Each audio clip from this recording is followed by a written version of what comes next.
ஐ team. நம்மளோட problem statement என்னன்னா இதில் நமக்கு வந்துட்டு செட் ஆஃப் நம்பர்ஸ் வந்துட்டு அரேஸ்குள்ளே கொடுத்துருக்காங்க. இதில் வந்துட்டு டூப்ளிகேட் எலமெண்ட்ஸ் இருக்குது.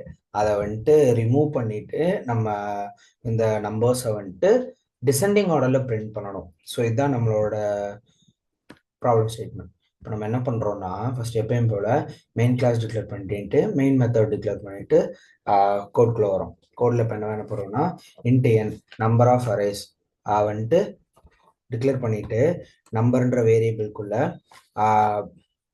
ப்ராக்கெட்டில் வந்துட்டு நமக்கு எவ்வளோ நம்ம என்னென்ன நம்பர்ஸ் வந்துட்டு இன்புட்டாக கொடுத்துருக்காங்களோ எல்லாத்தையுமே நம்ம டிக்ளேர் பண்ணிட்டு தென் செட்டுன்ற இன்டர்ஃபேஸ்க்குள்ள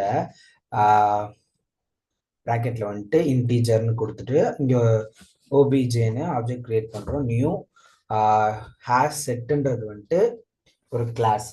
இது என்ன பண்ணணும்னா ஒன்லி யூனிக் எலமெண்ட்ஸை மட்டும்தான் சேவ் பண்ணும். ஸோ நம்ம இது கொடுக்கறதுனால இந்த நம்பருக்குள்ள இருக்கிற டூப்ளிகேட் எலமெண்ட்ஸ் எல்லாம் இது ரிமூவ் பண்ணிடும். ஸோ இதை நம்ம இப்போ ஹேஷ் செட்டுன்ற இந்த கிளாஸ் கொடுத்துட்டு தென் ஃபார் லூப்ல போகிறோம். ஃபார் லூப்ல என்ன பண்ணுறோம்னா இன்ட்டு நம்மனு வேரியபிள் கொடுத்துட்டு இந்த நம்பரை இங்கே கால் பண்ணுறோம்.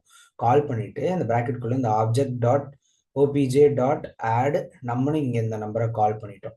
ஸோ வந்துட்டு இந்த ஆப்ஜெக்ட் இப்போ கால் பண்ணதுனால இதில் இருக்கிற டூப்ளிகேட் எலமெண்ட்ஸ்லாம் ரிமூவ் ஆகி நம்பர்ஸ் வந்துட்டு அன்ஆர்டர்டாக இருக்குது.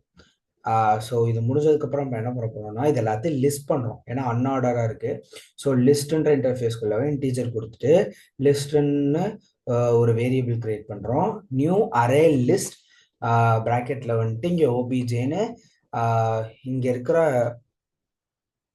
ஹேஷ் செட்டுக்குள்ளே இருக்கிற இந்த ஆப்ஜெக்ட் வந்துட்டு இங்கே நம்ம கால் பண்ணிக்கிறோம். இப்போ இந்த கால் பண்ணதுனால இப்போ என்ன ஆக போகுதுன்னா இது எல்லாமே அன்ஆர்டராக இப்போ இருக்குது. இதை வந்துட்டு நம்ம இப்போ டிசெண்டிங் ஆர்டரில் செட் பண்ண போகிறோம். ஸோ கலெக்ஷன் டாட் சார்ட் அப்படின்றதுல உள்ள லிஸ்ட்டை கால் பண்ணிட்டு கலெக்ஷன் டாட் ரிவர்ஸ் ஆர்டர்னு நம்ம இப்போ கலெக்ஷன் டாட் ரிவர்ஸ் ஆர்டர்னு கொடுத்ததுனால இது வந்துட்டு டிசெண்டிங் ஆர்டரில் வந்துட்டு பிரிண்ட் ஆகும்.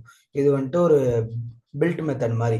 ஸோ நம்ம இது கொடுத்ததுனால இப்போ லிஸ்ட் வந்துட்டு இங்கே கால் ஆகி வந்துட்டு இப்போ 497832 அன்ஆர்டராக இருக்கு. இது என்ன பண்ண போகுதுன்னா இப்போ ஃபுல்லாக ரிவர்ஸில் பிரிண்ட் ஆக போகுது. ஸோ அதுக்கு தான் இந்த பில்டின் மெத்தட் நம்ம இங்கே கால் பண்ணுறோம் கலெக்ஷன் டாட் ரிவர்ஸ் ஆர்டர்னு. ஸோ இதை நம்ம கால் பண்ணதுக்கப்புறம் இது அன்ஆர்டராக இருந்தது வந்துட்டு இப்போ டிசைனிங் ஆர்டரில் பிரிண்ட் ஆயிடுச்சு. ஸோ இதை இப்போ என்ன பண்ண போகிறோம்னா ஃபார் லூப்பில் இன்ட்டு நம் இன் லிஸ்ட் அப்படின்னு கொடுத்துட்டு சிஸ்டம் டாட் அவுட் டாட் பிரிண்ட்ல நம்ம கால் பண்ணி ஃபைனலாக அவுட்புட் வந்துட்டு 987543 நமக்கு அன்ஆர்டராக இருந்த இன்புட் வந்துட்டு இப்போ அவுட்புட்டில் வந்துட்டு டிசைனிங் ஆர்டரில் டூப்ளிகேட் எலமெண்ட்ஸ் இல்லாமல் நமக்கு பிரிண்ட் ஆயிடுச்சு. இதுக்காக தான் நம்ம வந்துட்டு இந்த ப்ரோக்ராம் ரைட் பண்ணியிருக்கோம். So thank you team.